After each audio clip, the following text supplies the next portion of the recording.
Centrifugal pump is an hydraulic machine which converts mechanical energy into hydraulic energy.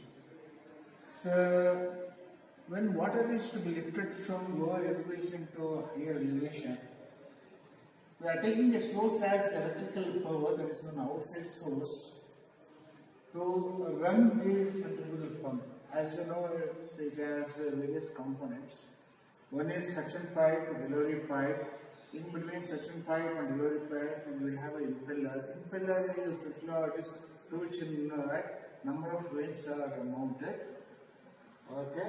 See, to run, if it is fitted to shaft of a centrifugal pump, to run this shaft, we are taking a source as electrical power, so which converts mechanical energy to hydraulic energy. Okay.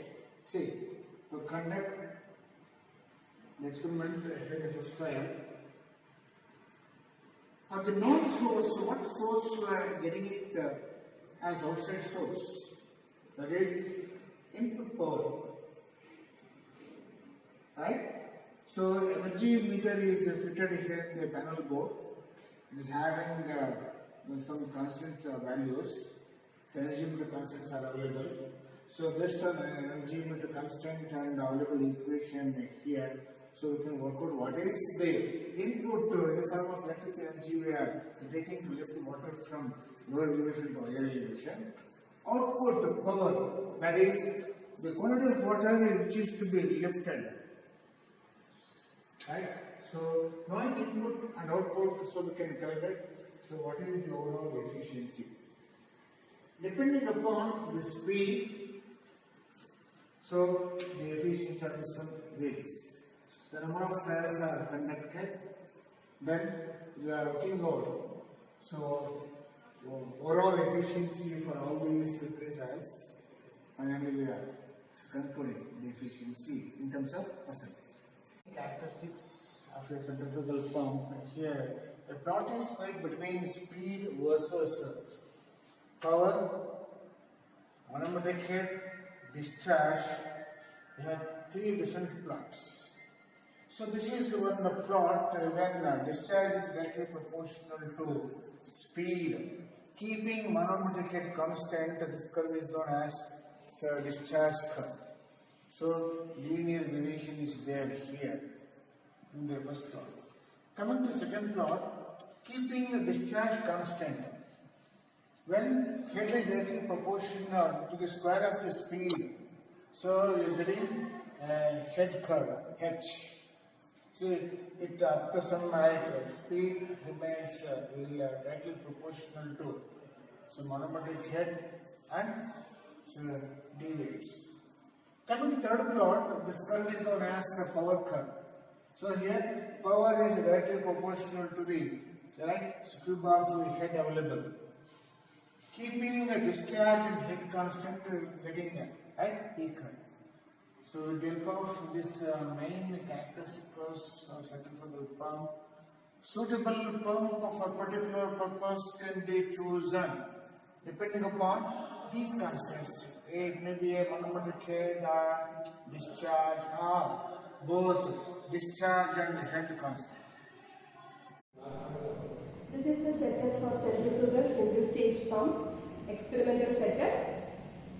This is one pump, this is centrifugal pump. This is your sump. This is suction pipe. Suction pipe takes water from the sump to the centrifugal pump. This is the delivery pipe. This delivery pipe, it will take the water to this tank. So centrifugal pump converts mechanical energy to hydraulic energy. So this is suction pipe, this is delivery pipe. So total head will be equal to suction head plus delivery head plus datum head. There are two dial gauges here. This dial gauge is connected to suction pipe and this dial gauge is connected to delivery pipe. We can vary the flow using this valve. So we are going to find the efficiency and we have to draw the characteristic curves for centrifugal pump. So first what we will do is we will switch on the motor. Speed we will be noting down from here. This is working on fixed speed. N equals 2700 RPM.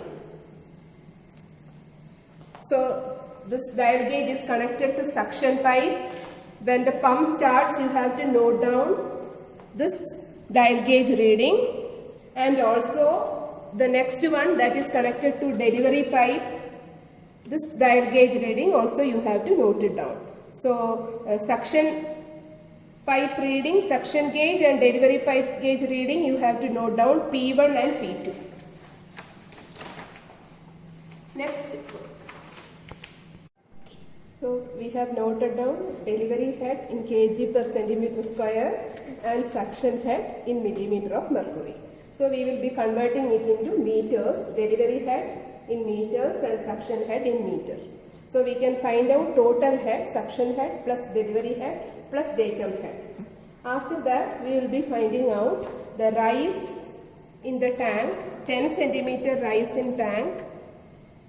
Time taken we will be noting through a stopwatch so that we can find out the discharge. So discharge you have done for all the experiments. Q equals AR by T, area of the collecting tank. You can note it down from here. Rise is 10 centimeter and T time taken. You can note it down from stopwatch.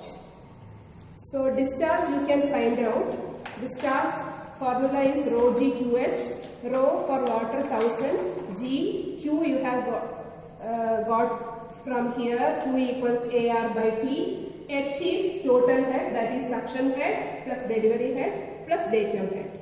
So output power is rho GH. Input power we can note down from this energy meter. This is energy meter.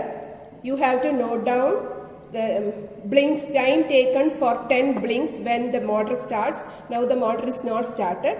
When the motor starts, you can note down the time taken for 10 blinks. So K is 10 blinks of energy meter.